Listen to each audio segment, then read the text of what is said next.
Good afternoon. Good morning, everyone. My name is Aaron Fulner with Invent Health, and I'd like to welcome you to our June Roundtable. A couple of housekeeping items before we begin. All lines will be muted for the duration of the roundtable. If you do have a question for our speakers, please add it into the chat. We'll do our best to address it live, and if we are unable to, we'll be sure to follow up with you post-roundtable. So now I'd like to go ahead and introduce our speakers. First up is Kimberly Reed from Cambia Regents. Kimberly is a healthcare executive with over 30 years of industry experience and 20 plus years in leadership roles who specializes in building and transforming risk adjustment departments. Her expertise spans risk adjustment strategy and claims operations, where she consistently delivers operational excellence, financial integrity. Kim holds a BS in Business Healthcare Administration and a master's in Management Leadership, combined with technical knowledge and strategic vision to develop high-performing teams and establish best-in-class operations. Her balanced approach to analytics and implementation has made her a respected leader in healthcare reimbursement and operational improvement. Joining us from Invent Health are Rich Delperdang, our SVP of Sales, Siva Tunga, our Chief Product Officer, and Mark Ishimatsu, our Principal Healthcare Advisor. So with that, I will go ahead and turn it over to Rich to kick us off. Rich? Hey, thanks, Aaron. Thanks for the introduction. And hello to people on the call that I've met before. If I haven't met you before, nice to meet you virtually. Glad you could make it today. We're excited to share an awful lot of information and some good quality data for you on today's session. So again, appreciate you jumping on. We'll go ahead and go to the slide. I'm going to do the next slide, just a brief overview of the agenda for today. Top thing is we're going to do solving the member engagement puzzle.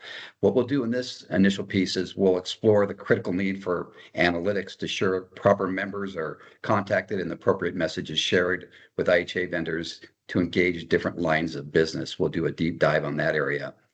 The second part is the IHA program execution challenges. We'll do in this section, we'll kind of review how to overcome the coordination between regulatory requirements, operations, and other internal systems. The third agenda item is ensuring OIG regulatory compliance. As we all know, this is currently really the prime concern within the industry. Major carriers are all cutting back due to concerns regarding their ability to comply with CMS requirements and audits. So we'll do a deep dive on those areas and maybe come up with some suggestions and some benefits of maybe how we can support that issue. And moving to keys for sustainable success, we'll outline strategies to really accomplish the clinical as well as the financial sustainability in that area. And last but not least, the IHA program success metrics. What we'll do in this area is sort of tie things up a little bit as far as, once you've developed a program, putting a metrics in place to be able to do repeatable success in your program. So with that said, let's go ahead and move to the next slide, Aaron. Thank you. So how do you motivate and inspire a member to say yes to do an in-home assessment? Obviously, people prefer to communicate in a lot of different modalities and different ways to reach them and get them excited to say yes. As you know, the conversion rates do vary by population. We find in the Medicare Advantage space, it's the highest adoption rate that we're seeing today historically. And most conversion rates for the MA member, it's around 35 to 50%. It obviously varies based on different areas and maybe how long that member has been with the plan. Over time, you tend to get better in doing the in-home and getting that member to say yes over time. Some of the effective engagement strategies for the Medicare Advantage population, that could include geographic targeting, especially in the rural areas where they find that they accept more to have an in-home assessment. And then obviously trying to avoid the cold weather months. Moving into the warm season is typically where a higher engagement takes place. When you're looking uniquely at the Medicaid members, which are unique as well, they're growing in use, but they're elderly, dual eligibles. Conversion rates are usually pretty low. You're looking maybe in the 10 to 30% range. Some of the challenges, hard to reach members. I think we all know trying to get that accurate information, whether it's an accurate telephone number, whether they opt in to receive SMS messages, any different way to get that member and connect with them to be able to get them moving forward. Again, the other challenge is, poor poor contact data, low trust in the transient housing situation for that population on occasions. And then last but not least is the ACA market. And plans have minimal deployment focused on select risk members. Generally, conversion rates less than 20%. We find that this is a working age group. Most of them have different constraints, and they see this as a low perceived value on today's market. But again, there's different variables.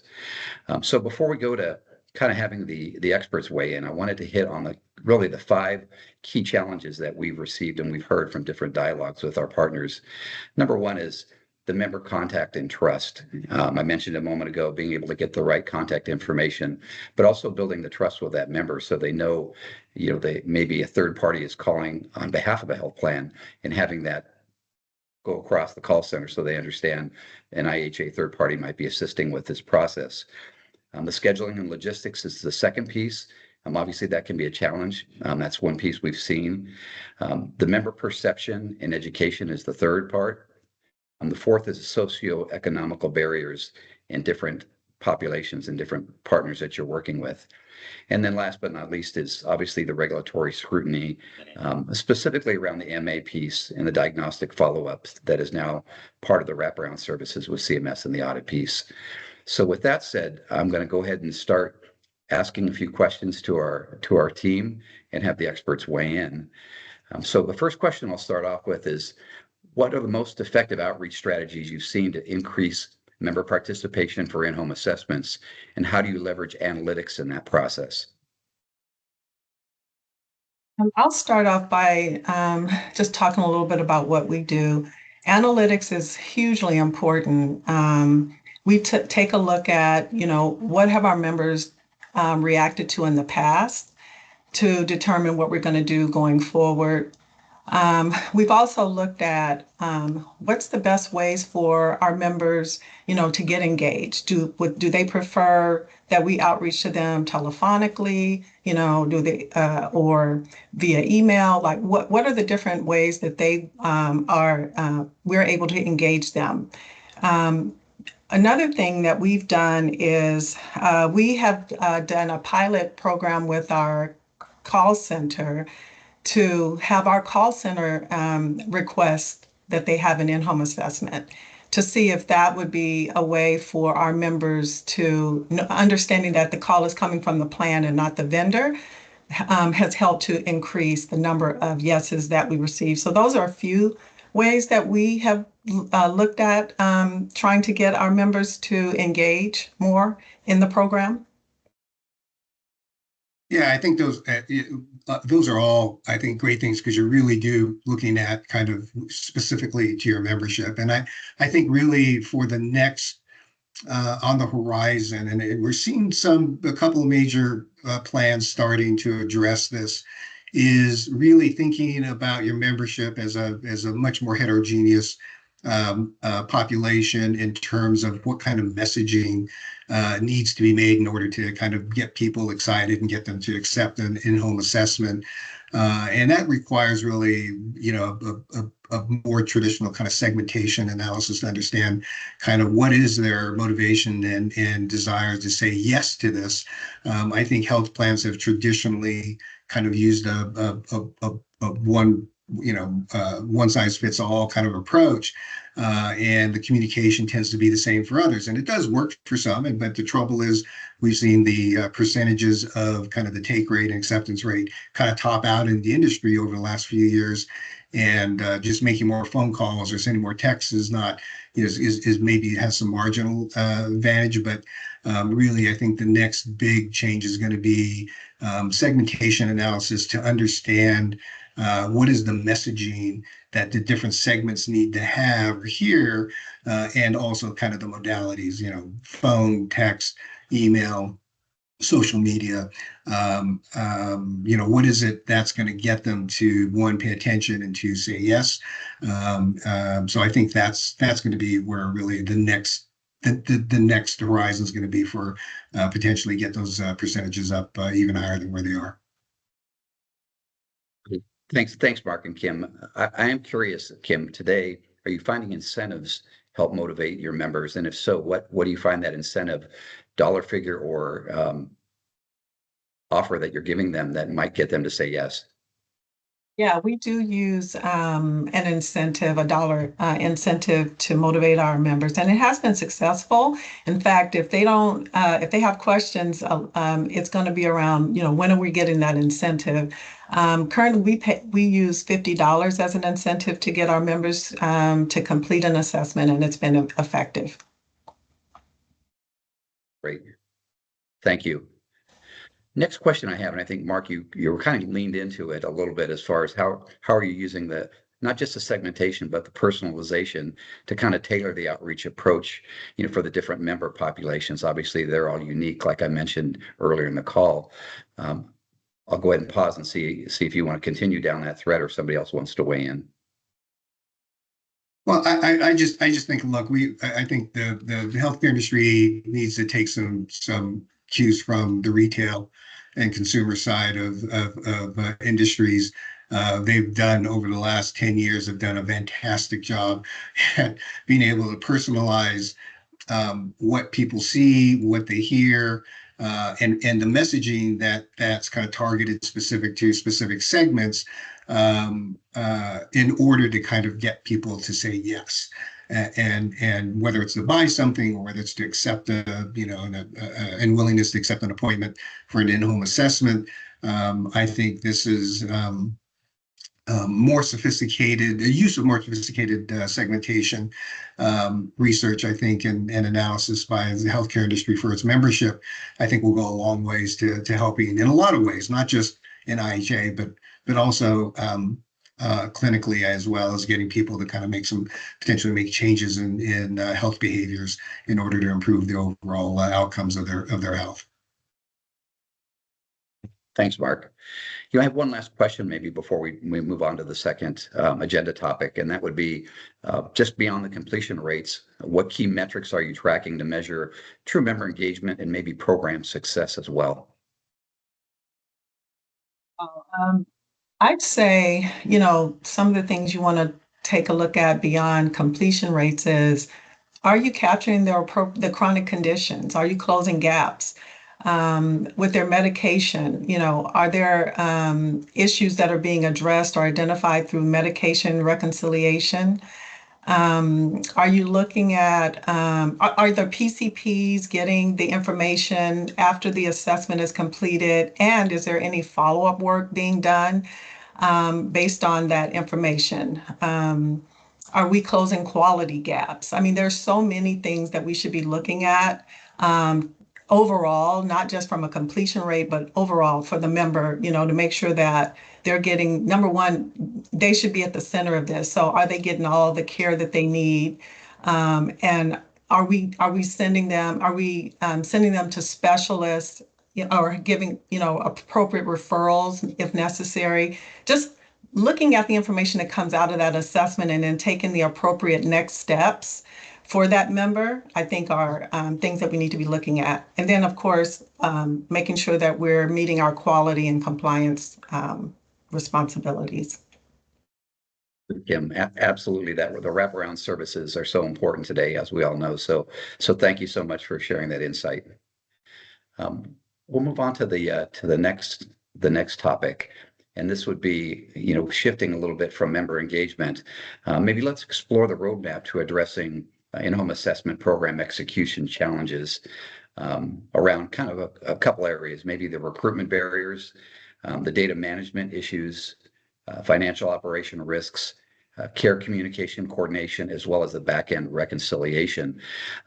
This really seems to be the primary missing link over the years. The industry has really been, focused on the risk adjustment, and unfortunately the HCC grab for quite a while, but now taking that clinical action that Kim kind of leaned into, no longer is it going to be accepted through CMS and through the RADV piece that they're doing now.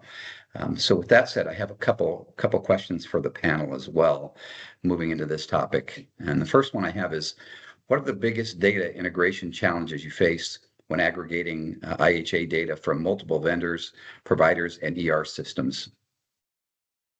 Yeah, I'll take a stab at that one, Rich. As we know, these are primarily the important aspects of the managing the IHA program is getting the data integrity, because the members are changing over the period of time. The member chronic conditions are being updated. You have acute conditions based on which the member is getting treated from another doctor or another specialist, but at the same time, in-home assessment vendors are trying to reach out to them to close, or because that's their target primarily to achieve. One of the key things which we need to look at from a process reconciliation standpoint is it's not just one-time report. It needs to be sent to my IHA vendor. It needs a more frequent reconciliation, at least on a monthly basis, at a minimum.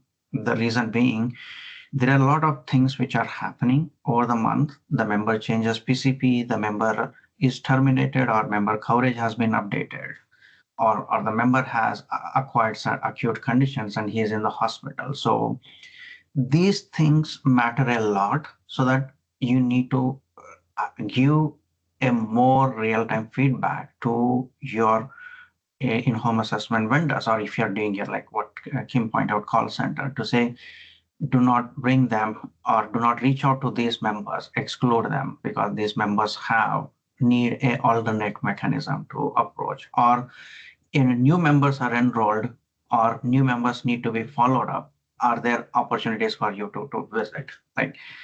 There are different points. Again, how you're leveraging your in-home assessment vendor is important. Are you primarily using it as one time, or are you using it for other programs, like integrated with your other programs? After inpatient hospitalization or ED visit, does that member need a follow-up visit? That should be more of an in-home assessment, or any telehealth visit, which can be closing the gaps.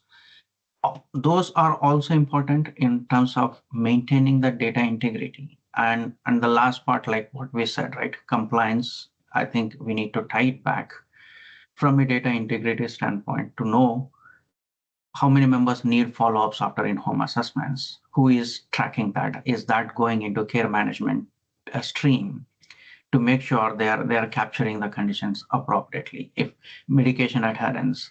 So there are different integration points when it comes to this whole ecosystem, which need to be supported to make the process more efficient and more member-centric approach when we talk about in-home assessments.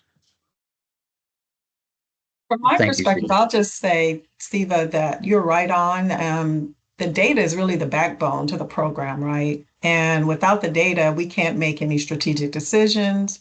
We don't know whether we're performing at an appropriate level or not. I mean, it's so much that goes into the data. If we don't have the data, then you really don't have a successful program.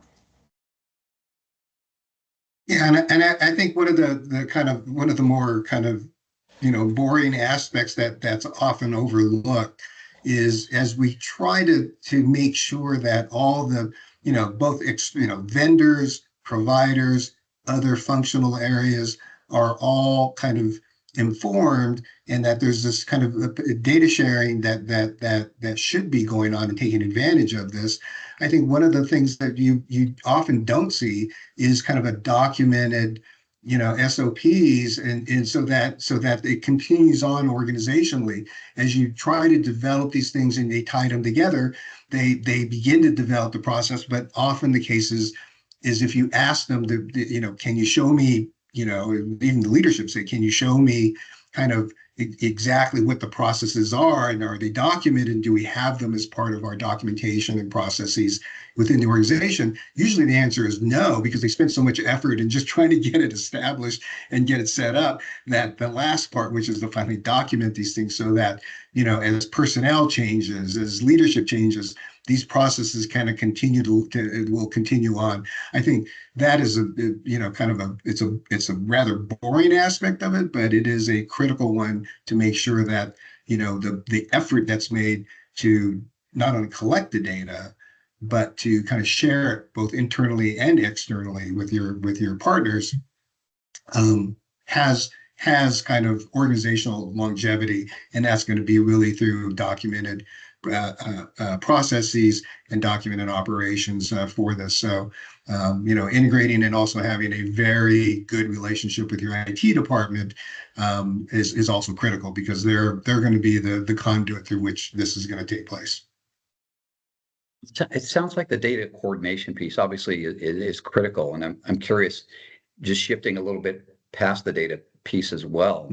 When you're looking to calculate ROI for an IHA program, what are some of the financial metrics, and what do you find is most meaningful for the leadership team?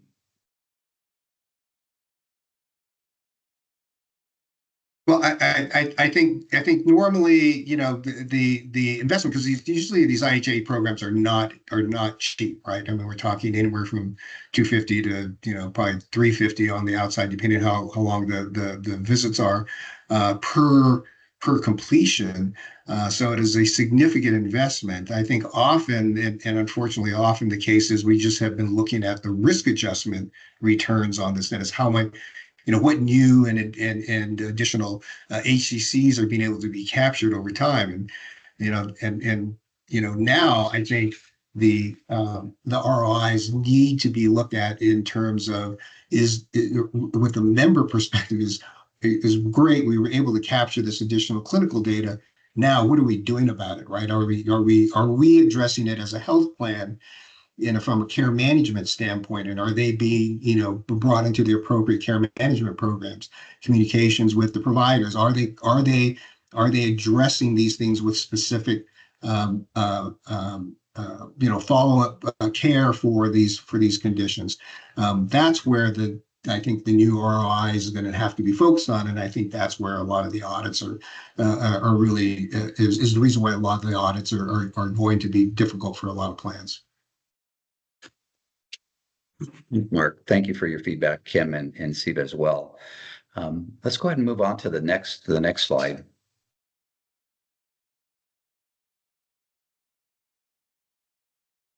So as we move into the regulatory compliance piece, we're really focused on the 4 pillars that are listed on this slide. The first is the diagnostic scrutiny. As an example, coding can be subjective, and the accuracy is really under the microscope these days. In most cases, 95% is acceptable, but plans that we speak with are looking for maybe 97 to 99% of the range as well. So there's a lot of different areas that there's room for improvement, and from a quality perspective. The second pillar we have listed is the member privacy, which is obviously an important topic as well. Like managing the updated comments that were made earlier regarding the do not call list, and providing accessibility across the organization is just one example, of the member privacy piece. When you look at the home environment for SDOH insights, this is really a key opportunity to get an eyes in the home assessment with the member. You pick up so much more when you're in the member's home as opposed to a virtual visit. There's so many different environmental things that you can see. The other piece is, when you're in the home, if you identify a red flag, you have the opportunity to reach back out and coordinate with your IHA vendor to communicate maybe protocols on how you interact and notify either the plan or the PCP, or both, if you see something that is obviously concerning regarding the member. The last pillar here, just to touch base before we go into the Q&A, is the CMS OIG audits and alignment. If completed properly, the payer should be confident in any audit situation. The ongoing coordination, communications between the IHA operations and the regulatory teams are critical once you kind of get a good, stable program in place. With that said, I'm going to pivot to a few questions to our experts to weigh in as well. The first question I have is, with this increasing scrutiny on the diagnostic coding piece, how are you ensuring accuracy and clinical validity of conditions documented during the in-home assessment? For us, that's hugely important, and we have a team that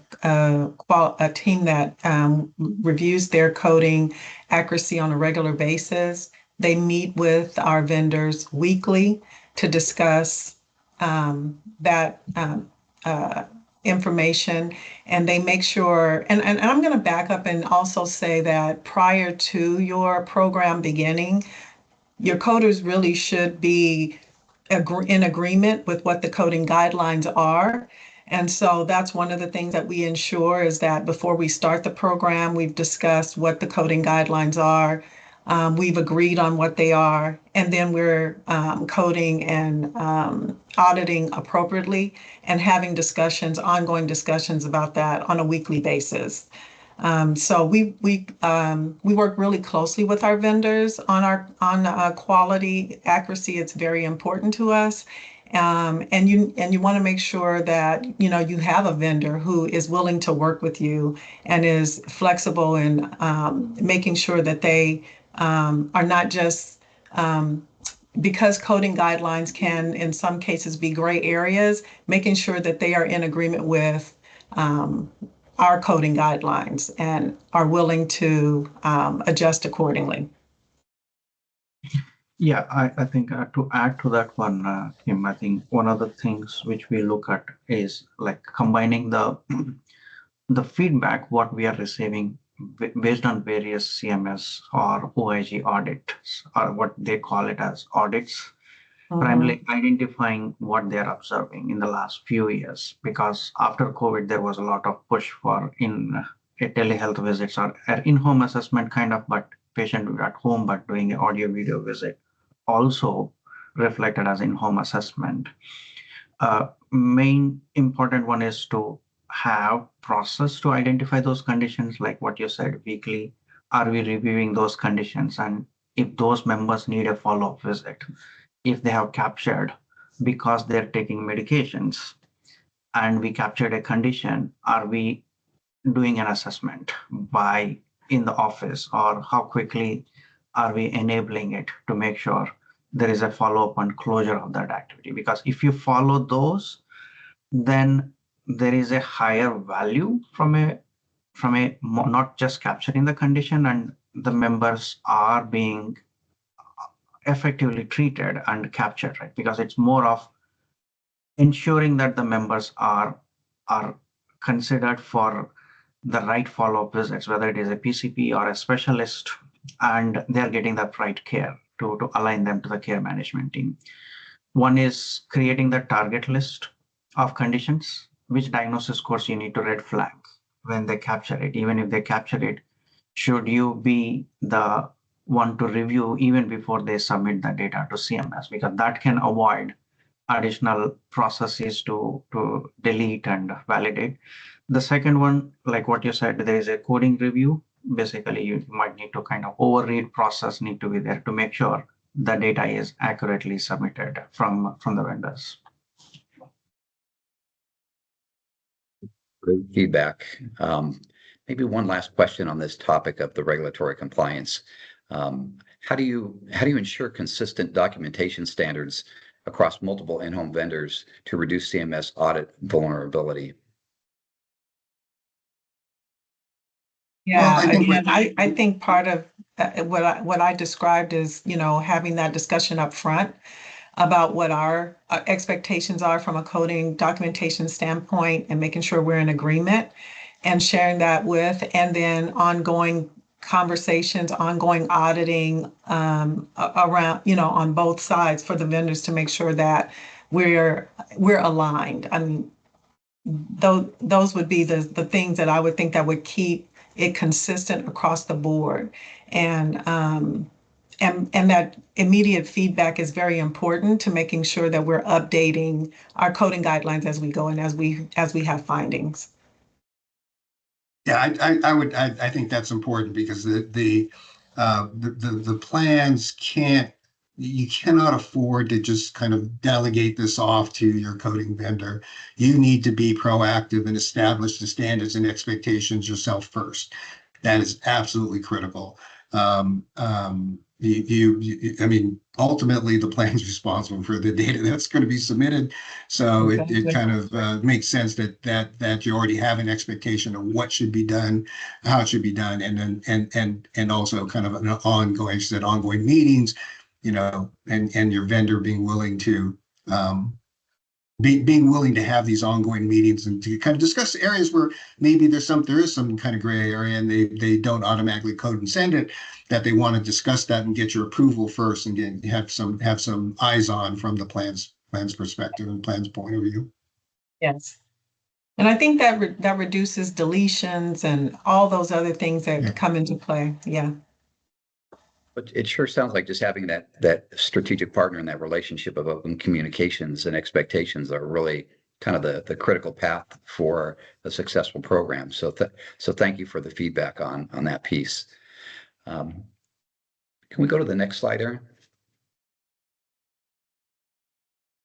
So we've outlined 6 key components for sustained success on the left here. First is the vendor management piece, and that's just the monitoring performance really ensures the value continues and to be derived from your IHA program. The second is the dynamic member data, which is really one of the most difficult areas to accomplish. This requires the coordination we're talking about and the internal functionality, having communications with the risk adjustment, internal groups, clinical care management, et cetera, having all these groups working together. And that also includes the clear data processing practice from the payer to the vendor is pretty important. The third bullet we listed here is just the follow-up coordination piece as well. And this is really kind of a weak link with most payers, with at least on the operations side. And the focus, of the recent reports from OIG is kind of pushing that as well. Along with that, the clear expectations regarding follow-up and documentation that's identified from the HCCs and the provider network follow-up piece. The fourth is the analytics transparency, obviously critical to the payers. So organizations that know that the SOPs are being followed, which Mark had brought up on an earlier comment. The fifth is just the cross-functional collaboration. I think we've kind of hit that nail pretty hard in this discussion so far, how important that is. And then last but not least is the alignment. If you do it properly, you're in good shape to be compliant and you'll be audit ready. And then just doing the follow-up on those pieces as well. So I think pivoting to a few questions we have here would make sense. So looking at how do you evaluate a vendor's performance, not just on completion rates, but on clinical quality, documentation, accuracy, member experience, compliance readiness, all of those things. I'm just going to say it's data and more data.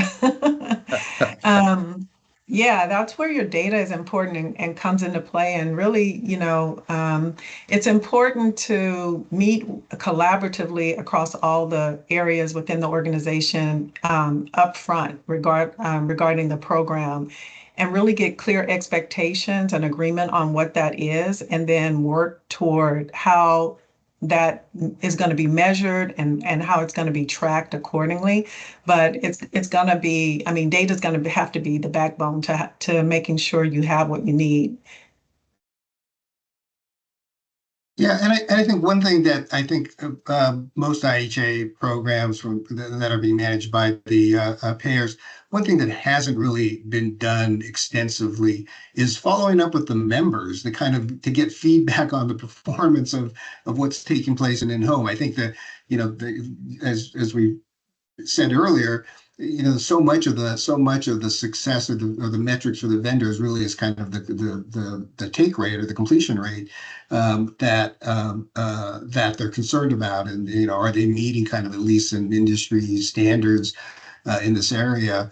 But also, I think just like a lot of plans do and should be doing, kind of provider satisfaction survey and follow-ups with their members to make sure that their providers are doing well. The vendor is essentially working as a provider in this case for IHA, and I think one of the things we don't see a lot of is the follow with the member, just to get feedback from them in terms of how that process went from appointment making to the actual exam, and ideally any follow-up associated from the information that was developed there. So I think that's something kind of beyond the completion rates that we should be looking at as well.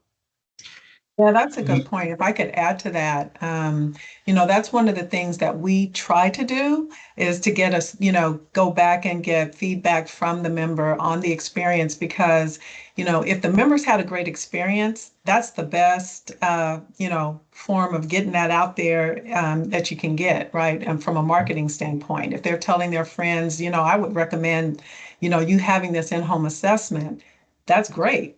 That's what it's particularly in the senior population. They want someone they can trust.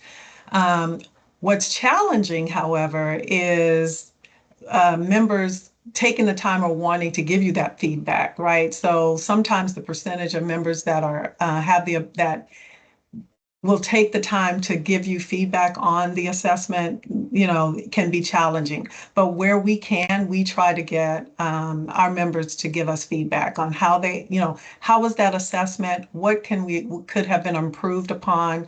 So providers can be educated, vendors can be educated on the process. And, would you recommend this to someone else? Do you do pre-cap surveys to your members today to weigh in on their opinions before the formal cap process? Is that something that you do on a regular basis? Pre-cap surveys? I'm not sure. I'm not sure if we do. Okay, I was just curious if you were pinging your members in advance of the formal process. And some plans are doing it, some have had success, some have opted not to do it. So I was just curious. Yeah, Rich, I think like to your point, there are certain regulations, like in certain states, you need to communicate to the members before. If you are engaging a vendor, like a written notification has to be sent. So and so. We do. I'm sorry, Siva. We do send out pre-notification for sure. But we don't, I'm not sure if I'm answering your question, Rich, on the survey piece. Understood. So I want to just jump in there, Siva, and just kind of clarify that. Yeah, so yeah, that's correct. So Kim, like there are pre-notifications, members are being communicated. I think what Rich is pointing to, like, do you do like if there is any additional feedback you want to provide, like what type of services would be beneficial for you as a member, and then determine the program or how to set up. But I think, Rich, the most of the times IHA is driven right now. I think that's where the shift needs to happen. Is right now it's more driven from a member touch point, from a potentially capturing the chronic conditions and reporting it. I think that needs to change more into a more effective member engagement through the process to reduce that. Like that's the point where we're talking about analytics transparency and the cross-functional collaboration or like follow-up coordination, right? That's very important. How quickly we can say this member needs PCP follow-up visit. Means can the vendor have access to provider PCP scheduling and see if they can help in scheduling the appointment when they are in the home itself? Because these things help a lot, not like payer needs to, again, health plan has to go back and work with the providers is going to be challenging.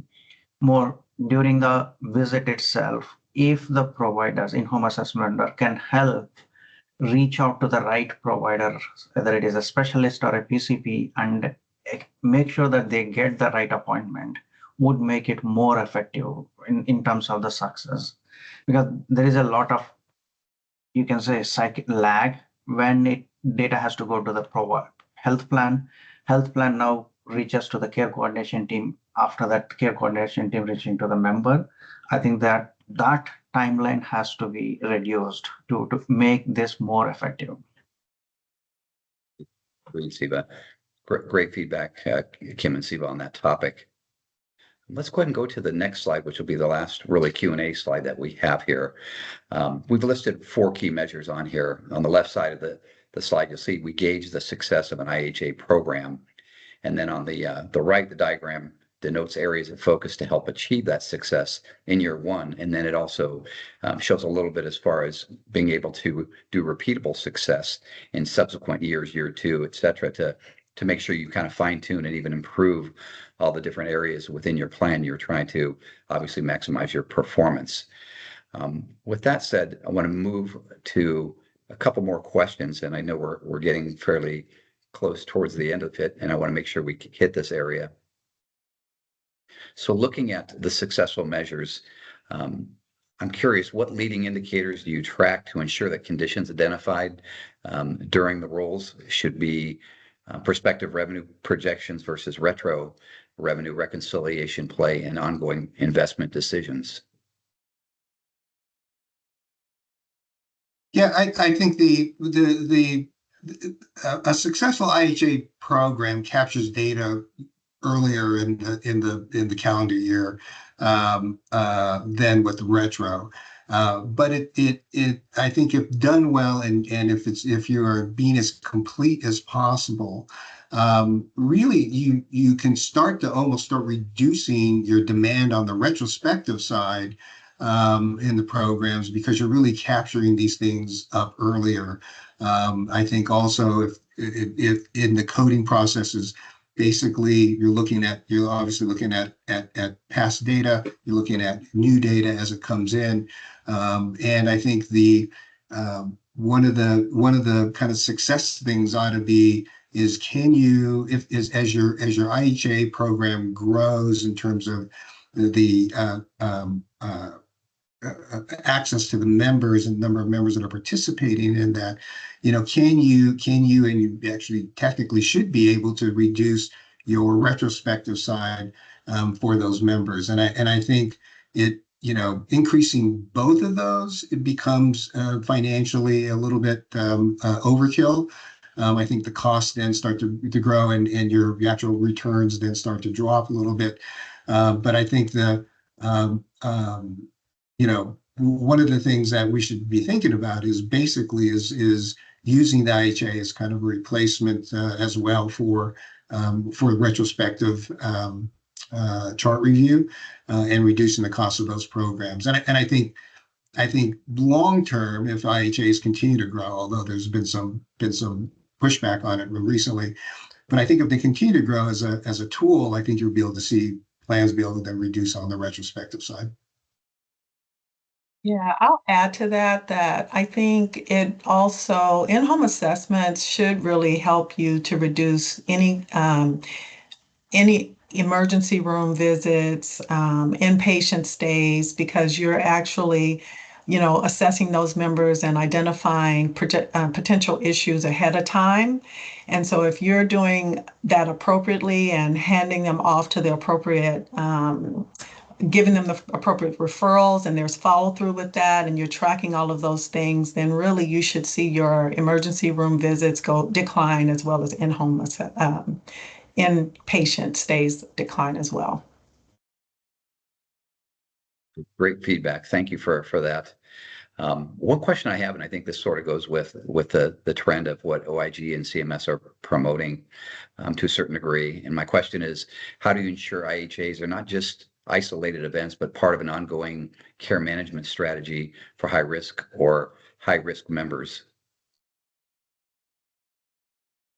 It's the analysis and on the follow-ups, right? It is making sure that the data that you're collecting up front and identifying these conditions and diagnoses are in fact being distributed across your company, so that the appropriate areas can address them. Care management, your quality sector, your quality department, and also back to the providers and monitoring to make sure that the providers are following up on these things. I think that's the fear, and I think that's why you've seen some companies start to back away from IHAs, is because they either do not have, or they're not confident that they can have this feedback loop and being able to monitor and get these follow-up visits done, and holding them accountable, holding providers accountable for doing that. I think this is going to be, as we move forward with this, with the OIG audits or the CMS audits, that you're going to be seeing things like in value-based care, where they're going to start putting these kind of requirements into the contracts. And make them accountable, and hold the providers financially responsible for this. That this is going to be a key aspect of contract completion, and in order to do that, which is going to be some kind of follow-up rate, right? And it technically should be 100, but we'll see where the contracts are going to fall. But including those things into kind of things like value-based care contracting, and including that follow-up, I think is going to be will kind of keep the fear of OIGs, and the CMS audits kind of coming down on the plan side. But right now we don't see a lot of that. I think moving forward, you're going to be able to see more and more. It's going to be a contract requirement. Yeah, I think the days of the saber rattling are over, Mark, to your point. I think there's a lot of teeth now involved. So obviously everybody's making sure that they're in compliance here. So appreciate the questions and the feedback here. Let's go to the next slide.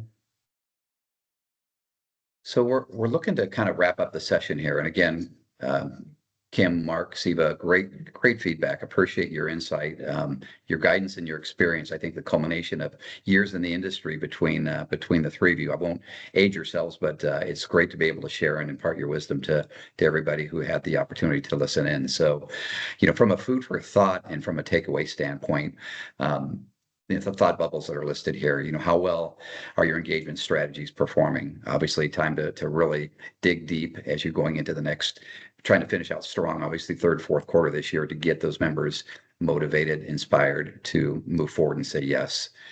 The other piece is really how effective are your in-home assessments or your annual wellness visits? And are there areas where you can fine tune, make improvements, leverage omni-channel, preferred modalities for your members? Once you determine how they prefer to communicate, from a member experience standpoint, you're going to get better results as well.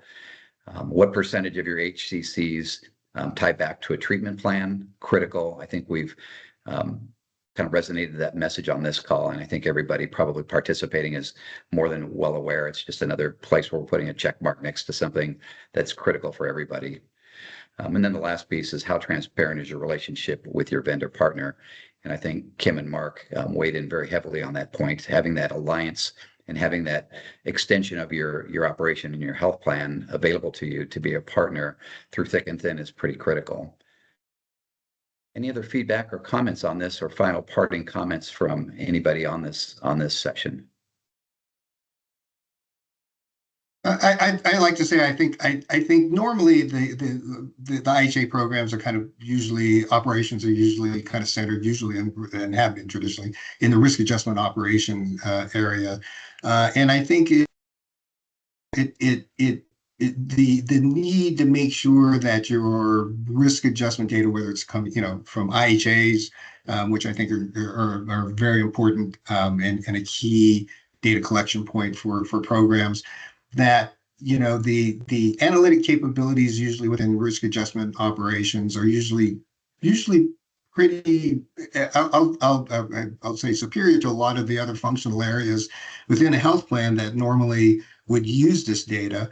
So I think being able to leverage the analytics capability of your risk adjustment operations into supporting care management, into supporting contracting with your providers, ensuring that these follow-ups are taking place. That's where it's going to, I think, be centered. But the ability for risk adjustment operations to do this and be able to become seen as kind of a critical hub for these functional areas does require that this kind of inner functionality across the plan, be real and be more than just talking points within the kind of company strategy. Needs to be supported by leadership. The expectations ought to be, you should have standard meetings to discuss these things with each of these functional areas. It takes up a lot of time, but I think it is critical, and I think that's where the value gets leveraged. And I think the other piece we don't want to overlook is obviously on the back end, we're talking about the follow-up visits and such, but also, critical measure is the coding part of it as well, making sure that from an accuracy standpoint, from leveraging technology to ensure that your coding experience is really elegant and it's handled in a fashion and managed to the degree of compliance that you're looking for and success you're looking for. So I think the last slide is our thank you to everybody who joined. If you have a question or any follow-ups for anyone participating, I didn't put my email on this, but if you need to get a hold of me for any questions or have follow-ups regarding who we are, we obviously didn't make this a commercial. I think you saw we really focused on making this educational. If you have any other insights or questions for me, my email address is pretty simple. It's rich@inventhealth.com. And again, thank you for participating today. We appreciate your time invested into this. So, Rich, there is a question. I don't know if we have addressed that one in terms of I think from Michael, one of the question is there, maybe we should answer that. So the question is, maybe I can ask, what is the best practice on when an IHA program is launched after the targeting is done? Do you focus on PCP connections first and wait? The third point is quality always starts early in the year. When do these hit the membership? I think maybe Kim or Mark, if you can look at that question, I think let's break it down into part by part. What are the best practices on when an IHA program is launched after the targeting is done?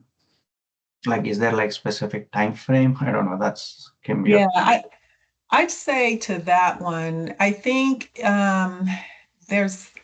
here's my take on it.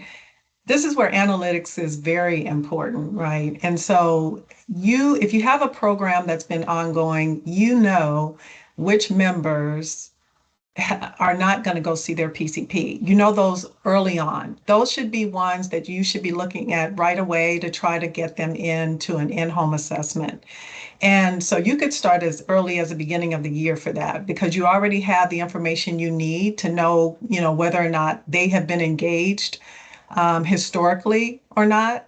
And also, your data should be telling you whether or not you have members who prefer in-home assessments. And so if you know they prefer having, for whatever reason, they may be rural or, they just prefer, maybe they have mobility issues and they prefer someone coming into the home. There could be a number of issues, or reasons, then go ahead and get those started, right?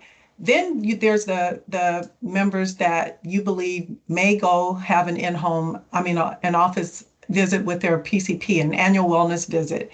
Give them the opportunity and the PCP the opportunity to get those completed. Maybe you give them a deadline. That's something we've done in the past where we say, hey, you have until June 30th to get all of your annual wellness visits done. And then we're going to start, moving some of those to an in-home assessment vendor. So I think your data is going to help you kind of tell and understand kind of what the member prefers and which program is going to be the most beneficial. And as you have that information and learn more about how your members prefer to have get those gaps closed, then you can start to use that in-home assessment early on in the year to target those members that it will be beneficial for. I want to add in, I think in addition to identifying kind of the members that are most likely in need of this or would be the most valuable for, I think also is look at your provider network as well and take a look at how well they do complete their annual wellness visits, because there are a lot of them, believe it or not, even with the provider incentives for these programs, there's a lot of providers who do not want to have annual wellness visits. They take a lot of time. They feel that there's more kind of urgent, emergent need in terms of appointments, and they don't do a lot of them. And I think those are the ones you can look at for the members assigned to those providers that are kind of very low participation rates for annual wellness visits, to also then roll those members in as well. So not only look at kind of the demand and need for it from the member standpoint, but also kind of about the willingness or the completion rates of normal annual wellness visits from the provider standpoint, and take the members that are assigned to kind of providers who have low rates of completion and roll them quickly into your in-home assessment program as well as that follow-up. I think, as Kim said, is like give them a deadline and say, like, look, we're going to, well, maybe the incentive program only runs for a certain amount of time. If you don't complete them by this time, then we're gonna roll them over into an in-home assessment program. I'll add one comment on there. And hey, Michael, hope you're doing great. Thank you for your question. And I'll just add one other comment here. As looking from an in-home provider and a partner, going into the end of the year for the push to get those members, if they haven't seen a PCP, had their in-home assessment done, and the incentives have already passed and such, that the weather in certain states, obviously, you hit November 1st and those percentages of completions I talked about before, those are cut in almost half when you're into fourth quarter. So, be mindful of trying to get those members in as soon as you can. Typically, the sooner the better, to Kim's comment, if they don't go to their PCP. So that's my only other feedback. Are there any other questions that popped up that we may have missed?